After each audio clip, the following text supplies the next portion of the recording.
નમસ્તે વિદ્યાર્થી મિત્રો, સ્વાગત છે તમારું રાહુલ સરના ક્લાસમાં. આપણે કાલે ચર્ચા કરી ગયા હતા મિત્રો, અને એ હતું એસએન પ્રક્રિયા કોને કહી શકાય. એસએન મતલબ ફરી એકવાર કહીએ છીએ આપણે એને કેન્દ્રાનુરાગી વિસ્થાપન પ્રક્રિયાઓ. કેન્દ્રાનુરાગી વિસ્થાપન પ્રક્રિયામાં કાલે આપણે ચર્ચા કરી ગયા હતા કે એના મિત્રો આપણે બે પ્રકાર પાડવાના છે. કયા કયા હતા તમારે? SN1 અને SN2 પ્રકારની પ્રક્રિયાઓ. ઠીક છે. SN1 પ્રકારની પ્રક્રિયાઓ અને SN2 પ્રકારની પ્રક્રિયાઓ આપણે કાલે ચર્ચા આપણે અહીં સુધી આપણે કરી ગયા હતા. હવે લઈએ છીએ આગળ કે SN1 કોને કહી શકાય મિત્રો અને SN2 કોને કહી શકાય. ફરીથી એકવાર ઝડપથી રિવાઇઝ કરી દઈએ આપણે કે SN પ્રક્રિયા આપણે કોને કહીએ છીએ તો કેન્દ્રાનુરાગી વિસ્થાપન પ્રક્રિયા એટલે કે સમજો ખાસ કે એવા પ્રકારના ઋણ આયનો કે ઋણ પ્રક્રિયકો દ્વારા કેન્દ્ર સાથેના આકર્ષણથી જે વિસ્થાપન પ્રક્રિયાઓ આપણને મળે છે મિત્રો એને આપણે કહીએ છીએ SN પ્રક્રિયા તરીકે આપણે એને ઓળખીએ છીએ. ક્લિયર? હવે એની અંદર આપણે ખૂબ જ અગત્યના ટોપિક્સ છે અને તમારે બોર્ડની એક્ઝામની અંદર પણ આ થિયરી પૂછવાની શક્યતા પૂરેપૂરી છે. તો અહીં જઈએ આપણે SN અને SN2 ની અંદર પહેલા આપણે ચર્ચા કરીએ છીએ. યાદ રાખો નંબર 1 ઉપર લઈએ છીએ SN2 પ્રક્રિયા. સમજો એના પર ચર્ચા આપણે કરીશું. SN1 સમજીએ. SN2 કોને કહી શકાય તો પહેલા એનું ફૂલ ફોર્મ સમજી લો મિત્રો કે SN2 મતલબ કે અને બેનો મતલબ છે દ્વિઆણવીય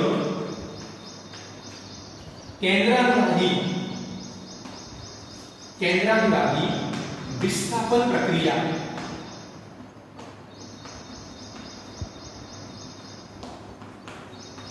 સમજીએ આપણે ફરી એકવાર શું છે દ્વિઆણવીય કેન્દ્રાનુરાગી વિસ્થાપન પ્રક્રિયા. ઇંગ્લિશમાં જેને કહેવાય છે બાયોમોલેક્યુલર ન્યુક્લિયોફિલિક સબસ્ટિટ્યુશન રિએક્શન. તો ફરી એકવાર આને દ્વિઆણવીય કેમ કહેવાય છે અને કેન્દ્રાનુરાગી વિસ્થાપન પ્રક્રિયા કયા પ્રકારની છે ચર્ચા આપણે કરીએ છીએ. સમજીએ ખાસ તો સૌપ્રથમ પહેલા તો આપણે એની પ્રક્રિયા સમજીએ ખાસ. પ્રક્રિયા કયા પ્રકારની આવશે? કાલે ચર્ચા આપણે SN ની કરી ગયા તો હવે લઈએ છીએ SN2 માં પ્રક્રિયા લખું છું. ફરીથી એકવાર આ પ્રક્રિયા કઈ છે તો હેલો આલ્કીનની રાસાયણિક પ્રક્રિયા છે અને રાસાયણિક ગુણધર્મો છે. મતલબ કાલની થિયરી યાદ કરો મિત્રો. અહીં હું લઉં છું કોઈ પણ પ્રકારનો હેલો આલ્કીન. હેલો આલ્કીન તરીકે આપણે લઈએ છીએ સપોઝ કે અહીં જો ખાસ હું લઉં છું OH- પ્લસ CH3Cl. સમજીએ ખાસ આ થઈ ગયો હેલો આલ્કીન જેનું નામ છે ક્લોરોમિથેન. સમજો આ શું થઈ ગયું કાર્બન ન્યુક્લિયોફાઇલ. ફરીથી એકવાર ન્યુક્લિયોફાઇલ કોને કહેવાય કે જે કેન્દ્ર પરત્વેનું આકર્ષણ અનુભવતો હોય એવા પ્રકારનો ઋણાયન કહી શકાશે. આ એક્ઝામ્પલ આપણે ચર્ચા કરી ગયા હતા મિત્રો. આગળ આ પ્રક્રિયા સિમ્પલ આપણે જોવા જઈએ એક સિમ્પલ પ્રક્રિયા લઈએ લોજિકલી સેન્સ તો ખબર છે મિત્રો આપણને કે જ્યારે આ ન્યુક્લિયોફાઇલ કાર્બન પર આક્રમણ કરે તો અહીંથી Cl તમારે નીકળી જશે. ક્લિયર? બંધમાંના ઇલેક્ટ્રોન લઈને જે કાર્ય ચર્ચા આપણે કરી ગયા હતા ખાલી એક્ઝામ્પલ લઈએ છીએ આપણે અને અહીં તમારે OH જોડી જશે અને બની ગયો CH3OH. સમજો બસ આનું નામ છે ક્લોરોમિથેન અને ક્લોરોમિથેનની OH- જેવા ન્યુક્લિયોફાઇલ એટલે કેન્દ્રાનુરાગી પ્રક્રિયક સાથેની પ્રક્રિયાથી મિત્રો આપણે શું બની ગયો મિથેનોલ મિથાઇલ આલ્કોહોલ.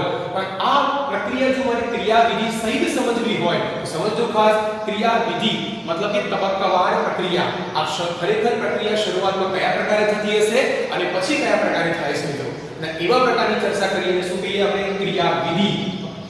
ઇંગ્લિશમાં એને કહેવાય છે મિકેનિઝમ. ક્રિયાવિધિ મિત્રો સમજીએ ખાસ. તો આ પ્રક્રિયા ખરેખર કયા પ્રકારે થાય છે? આ તો સિમ્પલ પ્રક્રિયા થઈ ગઈ કે અહીંથી હાઇડ્રોજન દૂર થયો અને એની જગ્યાએ કોણ જોડાયો કેન્દ્રાનુરાગી પ્રક્રિયક. સમજીએ આપણે. તો હવે ક્રિયાવિધિમાં હું પહેલું લઉં છું રિએક્શન. સમજીએ આપણે લખીએ CH3Cl. એની હું આ રીતે બતાવું છું. બધાનું ધ્યાન બોર્ડ સામે હોવું જોઈએ. C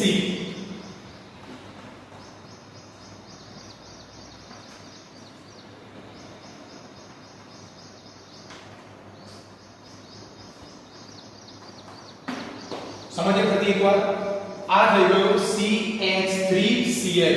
મેં લખ્યું છે એક વિન્યાસ બતાવ્યો કે વિન્યાસ કોને કહે છે? વિન્યાસ એટલે કે અવકાશમાં પરમાણુની ગોઠવણી મિત્રો એને કહીએ છીએ આપણે વિન્યાસ. હવે સમજો ખાસ મેં આ ફોર્મમાં બતાવ્યું છે. હવે 11 સાયન્સમાં ભણી ગયા છો કે આપણે જ્યારે કાર્બનના આધારે સમચતુષ્ફલકી રચના બતાવતા હોઈએ ત્યારે મિત્રો ખાસ આપણે રચના આ પ્રકારે બતાવીએ છીએ. આને કહેવાય ત્રિપરિમાણીય અવકાશીય બંધારણ કહી શકાય. તમે જોઈ શકો છો મિત્રો આ બંને સંપૂર્ણ તે બંધ બનેલા છે. ક્લિયર? આ મેં બતાવ્યું છે ડેશ ભાચર, આ છે ઘન ભાચર. આપણે 11 સાયન્સમાં ચર્ચા મિત્રો કરી ગયા હતા, ફરીથી એકવાર સમજી લો. ડેશ ભાચર ને ઘન ભાચર શું છે? એ સમતલની બહાર બતાવે છે. આમાં બે પ્રકારના બંધન છે મિત્રો. આજે આખી ઘાટી લાઈન છે એ સમતલની અંદર બતાવે છે મિત્રો, અને આ બે જે છે શું બતાવે? સમતલની બહાર. ક્લિયર? સમતલની બહાર પણ કંઈ અલગ પ્રકારે બતાવેલું છે. ફરીથી એકવાર એ શું બતાવે છે? આ સમતલની બહાર સાથે સાથે અવલોકનકારની સામે છે, અને આ શું છે? અવલોકનકારની દૂર છે, જેને આપણે ડેશ ભાચર અને ઘન ભાચર તરીકે ઓળખીએ છીએ મિત્રો. જે ચર્ચા તમે પાછલા લેક્ચરમાં કરી ગયા છો, પાછલા ધોરણમાં કરી ગયા છો મિત્રો. એટલે અત્યારે સીધી રિએક્શન લઈએ છીએ આપણે. આનું નામ શું થશે? ફરીથી એકવાર નામ છે મિત્રો યાદ રાખો, ક્લોરોમિથેન. આ કહેવાશે અવકાશીય બંધારણ. એનું શું કહેવાશે? એક પ્રકારનો વિન્યાસ કહી શકાશે. આપણે પ્રક્રિયા મિત્રો કરી છે કોના સાથે? OH માઈનસ જેવા ન્યુક્લિયોફાઇલ સાથે પ્રક્રિયા મિત્રો કરીએ. હવે શું થશે? રિએક્શન જોઈએ આપણે.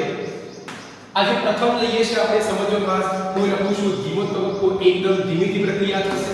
સમજો અહીં જે ન્યુક્લિયોફાઇલ છે એ તરત જ કાર્બન પર આક્રમણ કરશે. કેમ કરશે મિત્રો? આપણને ખબર છે કે અહીં હાઇડ્રોજન શું છે? અંશતઃ ઋણ વીજભાર મિત્રો. આ શું છે? અંશતઃ ધન વીજભાર. અને હંમેશા ન્યુક્લિયોફાઇલ કેન્દ્રાનુરાગી પ્રક્રિયા હંમેશા ક્યાં જોડાશે? તો કેન્દ્ર પર કાર્બન તરફ જોડાશે. તો શું થશે? સમજીએ ખાસ. તો આપણી પ્રકારની મધ્યવર્તી અવસ્થા બતાવીએ. મધ્યવર્તી અવસ્થા સમજો, મતલબ એક પ્રકારની અવસ્થા એ બતાવીએ કે આ રહ્યો કાર્બન. સમજો ક્લિયર છે? એની આજુબાજુ જોડાયેલા 3 હાઇડ્રોજન, એક હાઇડ્રોજન આ એક છે, આપણે લઈએ છીએ મોટા ભાગે ડેશ ભાચરથી મિત્રો. એવી રીતે આપણે લઈએ આ રીતે ઘન ભાચર. ક્લિયર? આપણે એવું કહીએ કે OH માઈનસ ધીમે ધીમે આક્રમણ કોણ ક્યાં કરે છે? કાર્બન કેન્દ્ર પર આક્રમણ કરે છે, ધન વિસ્ફોરિત કાર્બન પર આક્રમણ કરે છે. એ વખતે બતાવીએ આપણે ડોટેડ લાઈન થી. સમજો ખાસ, આ રહ્યો OH. બરોબર? સમજો આ શું બતાવે છે? Cl જેવું કેન્દ્રાનુરાગી પ્રક્રિયા કે કાર્બન પર આક્રમણ કર્યું એવું તરત જ શું થાય છે? Cl ધીમે ધીમે તમારે બહાર નીકળતો જશે. અહીં વસ્તુ કહી શકાય કે નવા બંધ નિર્માણની શરૂઆત અને જૂના બંધ તૂટવાની શરૂઆત એવું કહી શકાશે. કારણ કે જે CCl બંધ એકદમ સિગ્મા બંધ હતો એ તરત જ તમારે નબળો પડી જશે. ક્લિયર છે? અને નબળા બંધને આપણે કહીએ છીએ પાઈ બંધ તરીકે આપણે ઓળખતા હોઈએ છીએ. ધ્યાન રાખો ખાસ મિત્રો. આમાં શું થયું કે OH અંદર દાખલ થઈ રહ્યો છે, તો એને પણ આપણે ધીમે ધીમે નવો બંધ બને છે એને પણ આપણે નિર્બળ બંધ તૂટક રેખાથી બતાવીએ છીએ. આ બંધ ધીમે ધીમે છૂટો પડે છે, મતલબ કે પ્રકારની આપણે વચ્ચેની અવસ્થા બતાવીએ છીએ, અને Cl ધીમે ધીમે દૂર થઈ રહ્યો છે. ચલો ક્લિયર છે? તો અહીં સમજવા જેવી વસ્તુ મિત્રો ખાસ વિચારો. તમે જોઈ શકો છો કે આમાં કાર્બનનું સંકરણ મિત્રો કયું છે? sp3 સંકરણ છે. તો મિત્રો આમાં કાર્બનનું સંકરણ તમારે કયું બનશે? sp2. પ્રશ્ન થાય સર કેવી રીતે? બધા તો એક જ બનશે. sp2 ક્યારે બને? કે જનરલી આપણે એવું કહેતા હોઈએ છીએ કે કાર્બનની આજુબાજુ કોઈ પણ એક જગ્યાએ દ્વિબંધ આવેલો હોય તો આપણે મોટા ભાગે sp2 સંકરણ કહેતા હોઈએ છીએ. સમજો.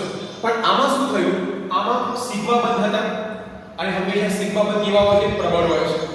આ ઘટના થવાના કારણે ધીમે ધીમે OH માઈનસ કેન્દ્રની પ્રક્રિયા જ્યારે કાર્બન પર હુમલો કરે છે ત્યારે શું થાય છે મિત્રો? અહીંથી Cl માઈનસ ધીમે ધીમે છૂટો પડે છે, OH માઈનસ ધીમે ધીમે અંદર એડ થાય છે. તો મિત્રો આ બંને જે બંધ છે, આ બંને બંધ કેવા બની ગયા? નિર્બળ બની ગયા. અને મોટા ભાગે નિર્બળ બંધને આપણે પાઈ બંધ કહીએ છીએ, અને પાઈ બંધની હાજરીના કારણે આપણે સંકરણ એને બદલીએ છીએ. કયું કરીએ છીએ? sp2. ખબર છે? sp2 સંકરણમાં એક સિગ્મા ને મિત્રો કયો બંધ આવે છે? એક પાઈ બંધ આવેલો હોય છે. યાદ રાખો, એટલા માટે કે સંકરણ કરી નાખ્યું છે sp2. અહીં હતું મૂળ પ્રક્રિયકમાં sp3 મિત્રો, એ બદલાઈને થઈ ગયું તમારે sp2 સંકરણ. ચલો આગળ જઈએ છીએ. ઝડપી તબક્કો લઈએ છીએ. શું થશે? અહીંથી Cl સંપૂર્ણ દૂર છે, Cl દૂર થઈ જશે, અને અહીંથી OH જોડાણ પામી જશે. તો શું થશે? ફરીથી એકવાર તમે જુઓ. અહીંથી આપણે Cl ને કાઢી નાખીએ. ફરીથી એકવાર Cl શું છે? વધારે વિદ્યુત પરમાણુ છે. એ બંધમાંના ઇલેક્ટ્રોન પોતે શું કરશે મિત્રો? ખેંચી લેશે. અને ખેંચી લે તો એના પાસે શું આવી ગયા? ઇલેક્ટ્રોન યુગ્મ. કાલની થિયરી પ્રમાણે સેમ બનશે, અને બીજવાર બની જશે માઈનસ. ક્લિયર? અને આ પણ OH ત્યાં જોડી જશે. તો આ રીતે આપણે લખી નાખીએ છીએ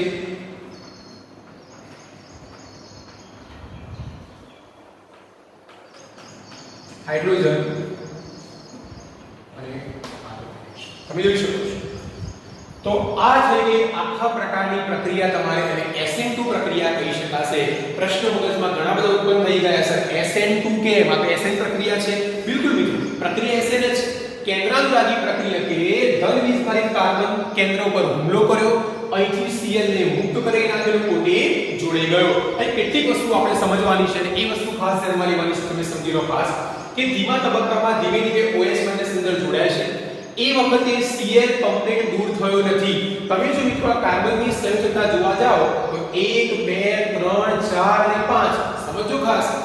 મતલબ કે આ કાર્બન આ અવસ્થાની અંદર 5 વેલેન્સી ધરાવે છે, જે ક્યારે શક્ય નથી. મતલબ કે આ એક પ્રકારનું અસ્થાયી બંધારણ કહી શકાય, જે લાંબો સમય ક્યારે ટકશે નહીં. આપણે જાણીએ છીએ પ્રમાણે કાર્બન હંમેશા 4 પ્રકારની સંયોજકતા ધરાવે છે મિત્રો. પણ એટલા જ માટે કહીએ છીએ આપણે સંકરણ sp2, કારણ કે આ બંધને આપણે આખું બંધ નહીં ગણીએ, સમજવા માટે નિર્બળ બંધ છે. એટલા માટે આ જે અવસ્થા મિત્રો બને છે, અવસ્થાને આપણે કહીશું સંક્રાંતિ અવસ્થા.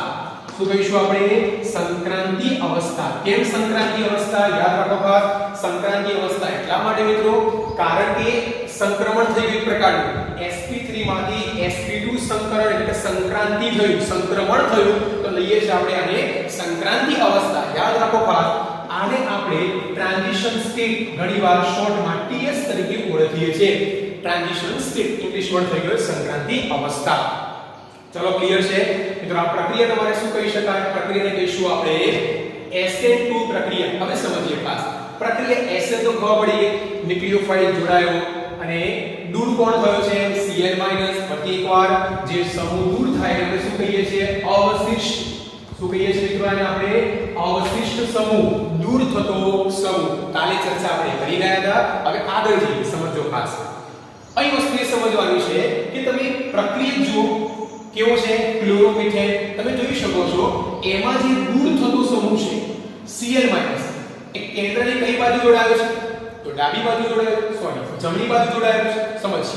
એવી રીતે જ્યારે કેન્દ્રાનુરાગી પ્રક્રિયા કે ન્યુક્લિયોફાઇલ એ જ કાર્બન પર આક્રમણ કરે છે મિત્રો, તો એ વખતે OH ક્યાં જોડાય છે? એનાથી વિરુદ્ધ બાજુએ. તમે જોઈ શકો છો કે જ્યાં Cl જોડાયો છે એના કરતા વિરુદ્ધ દિશામાં. આ છે તમારે જમણી બાજુ મિત્રો, તો આ OH ક્યાં જોડાયો છે? ડાબી બાજુ. જે પ્રક્રિયામાં જોઈ શકાતો નથી, પરંતુ ખબર ક્યાં પડે છે? એની ક્રિયાવિધિની અંદર. ક્લિયર? તમે એક્ઝામ ની અંદર સીધી ક્રિયાવિધિ લખશો તો પણ વાંધો નથી, પણ પ્રક્રિયા ખાલી સમજાવવા માટે હતી. ઠીક છે? તો યાદ રાખો ખાસ, પ્રક્રિયા કરતા નિપજ એનું વિન્યાસ શું છે? બદલાઈ જાય છે. એટલા જ માટે આ નિપજને, આ પ્રક્રિયાને આપણે બીજું નામ આપીએ છીએ. ખાસ યાદ રાખો, આ નિપજને શું કહેવાય? વિન્યાસનું વિસ્તરણ. શું મિત્રો કહેવાશે? વિન્યાસનું વિસ્તરણ. મતલબ ઇન્વર્ઝન ઓફ કન્ફિગરેશન. મતલબ કે જે કન્ફિગરેશન છે, જે વિન્યાસ છે, વિન્યાસ મતલબ કે અણુ કે પરમાણુની અવકાશમાં જે ગોઠવણી છે મિત્રો, એ તમારે શું થાય છે? બદલાઈ જાય છે. બદલાઈ છે ને? જો તમે જોઈ શકો છો, આપણે જોવાનું શું છે? હેલોજન જમણી બાજુ હતો, તો ન્યુક્લિયોફાઇલ ક્યાં જોડાયો છે? ડાબી બાજુ. આ પ્રક્રિયા શું કહેવાશે તમારે? આ નિપજને કહેવાશે વિન્યાસનું વિસ્તરણ. અહીં જે નિપજ આપણને મળે છે મિત્રો, એ આપણને વ્યસ્ત નિપજ મળે છે. એ નિપજ મળે છે વ્યસ્ત કહી શકાય. દૂર થનાર સમૂહ જમણી બાજુ છે, તો દાખલ થનાર સમૂહ તમારે ક્યાં છે? ડાબી બાજુ છે. અને શું કહેવાશે? ઇન્વર્ઝન ઓફ કન્ફિગરેશન, વિન્યાસનું વિસ્તરણ, વ્યસ્ત નિપજ આપણને મળતી હોય છે. ચલો ક્લિયર થઈ ગયું? તો સિમ્પલ મિત્રો આ પ્રક્રિયા આપણે લઈએ છીએ SN પ્રક્રિયા, અને SN માં પર્ટિક્યુલર કઈ છે? SN2. મગજમાં પ્રશ્ન એ ચાલે છે કે સર તમે આ 2 કેમ લખ્યો? 2 કેમ આવ્યો? તો 2 મિત્રો એટલા માટે આવે છે કારણ કે આ રાસાયણિક જે પ્રક્રિયા છે, આ જે SN પ્રક્રિયા છે, એ પ્રક્રિયાનો જે પ્રક્રિયા વેગ છે એ 2 અણુ પર આધાર રાખે છે. નામ શું છે મિત્રો? દ્વિઆણ્વીય. 2 અણુ પર આધાર રાખે છે. કેવી રીતે? સમજો. હવે ડીપમાં મિત્રો અભ્યાસ આપણે ચેપ્ટર પાછળ આવે છે રાસાયણિક ગતિવિધિ, એમાં અભ્યાસ કરવાનો છે, પરંતુ થોડી અહીં આપણે બેઝિકલ ઇન્ટ્રો ક્લિયર કરી દઈએ, જેનાથી તમને આ વસ્તુ સમજી શકાય કે 2 કેવી રીતે આવ્યું અને આ પ્રક્રિયામાં 2 અણુ કેવી રીતે ભાગ લીધા હોય છે. સમજીએ આપણે. તો એના માટે પહેલા ક્લિયર કરીએ છીએ આપણે અહીં સિમ્પલ. હવે આટલી વસ્તુ વિશે યાદ રાખો, કોઈ પણ પ્રક્રિયા હોય મિત્રો, હંમેશા શું હોય? પ્રક્રિયા વેગ હોય. શું હોય? પ્રક્રિયા વેગ.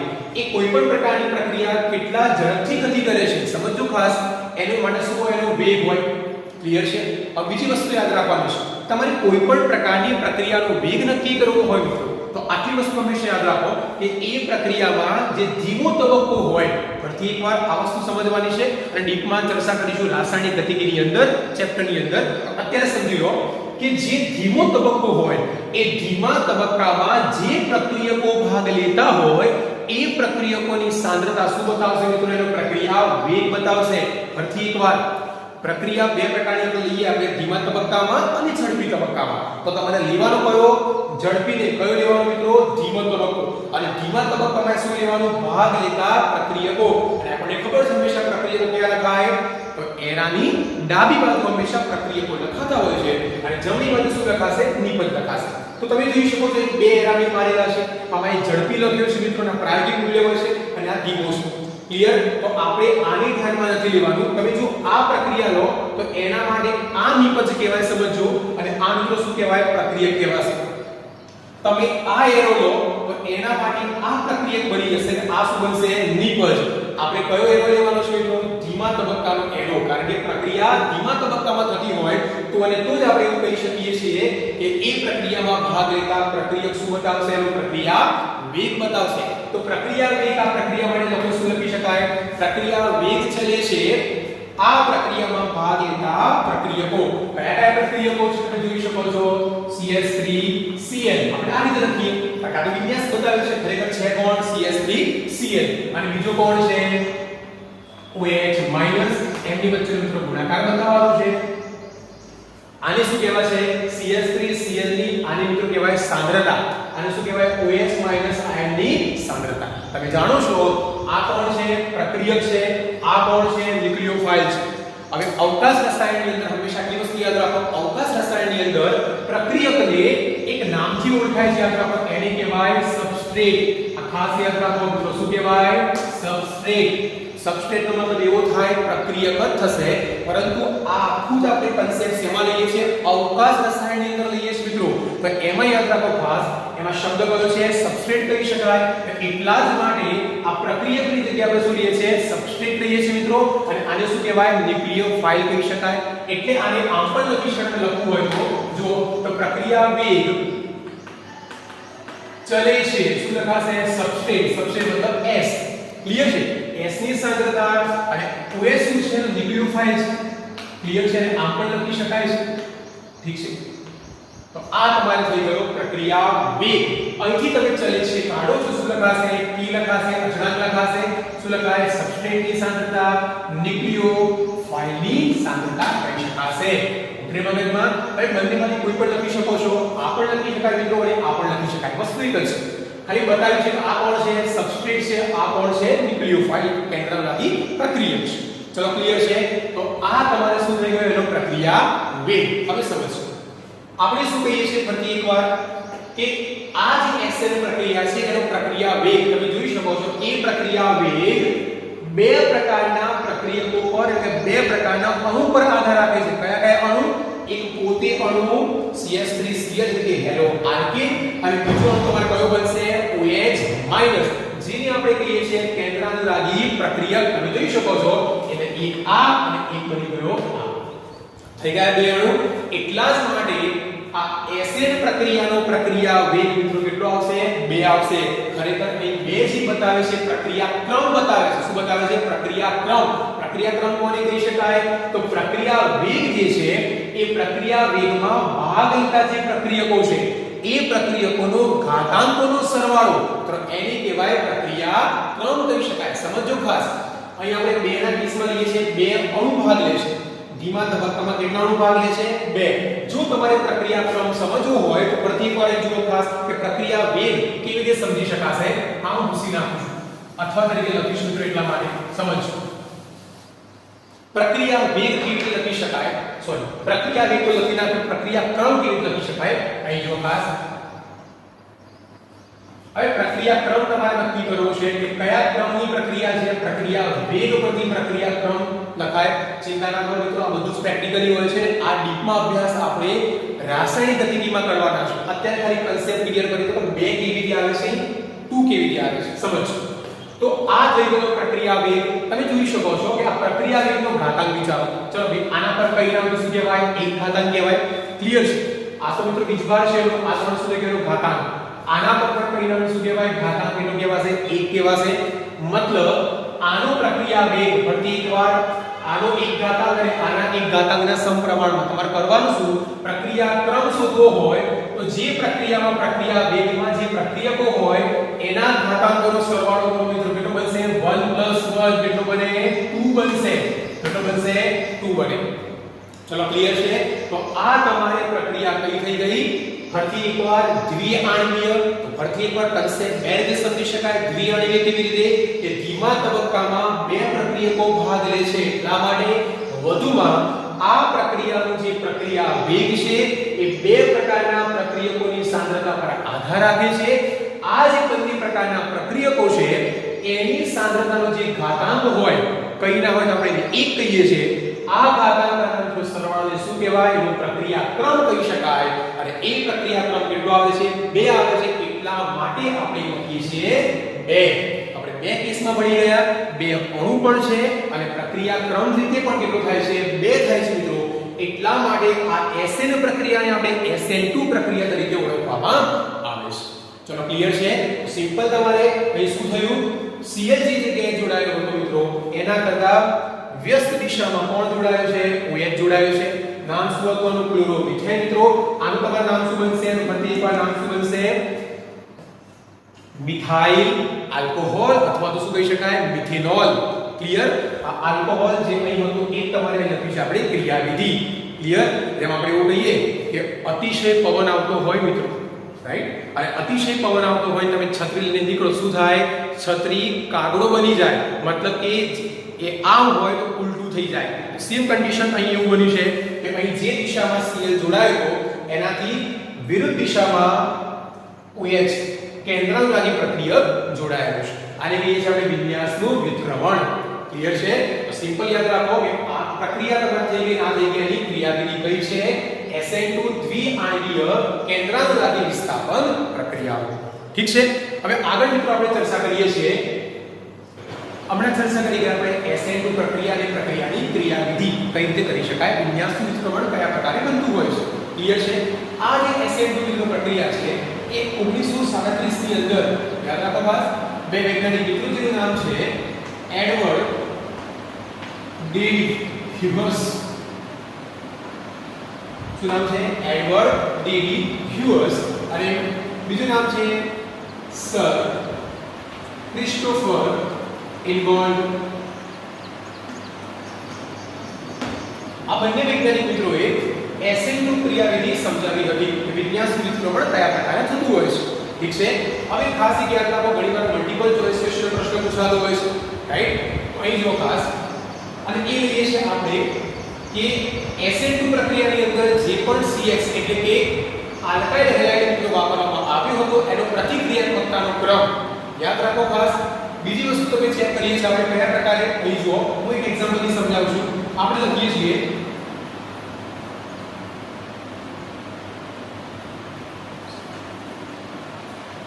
આવડી લખી શકાય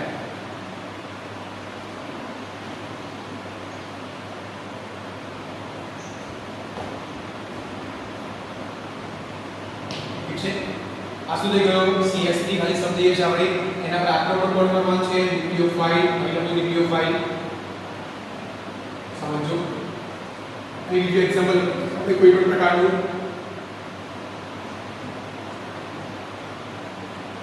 એક કામ કરીએ કે R લખી નાખીએ R it means hydrogen hydrogen hydrogen મતલબ શું થઈ ગયો મિથાઇલ સમૂહ થઈ ગયો ક્લિયર છે એમને રાખીએ આપણે એક વિન્યાસ સ્વરૂપમાં કહીએ છીએ આ પણ લખીશું આપણે ન્યુક્લિયોફાઇલ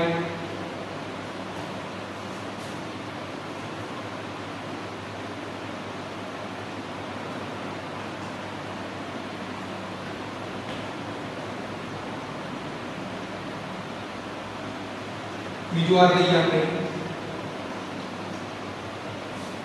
સૂત્ર બદલીએ છીએ આપણે હાઇડ્રોજન અહીં પણ જોડાણ ટ્રાય કરશે ન્યુક્લિયોફાઇલ સમજો અને છેલ્લે એક્ઝામ્પલ લઈએ છીએ આપણે ત્રણે ત્રણ આડ જોડી દઈએ આપણે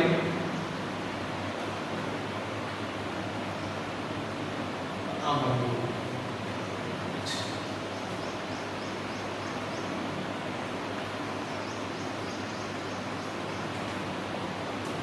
138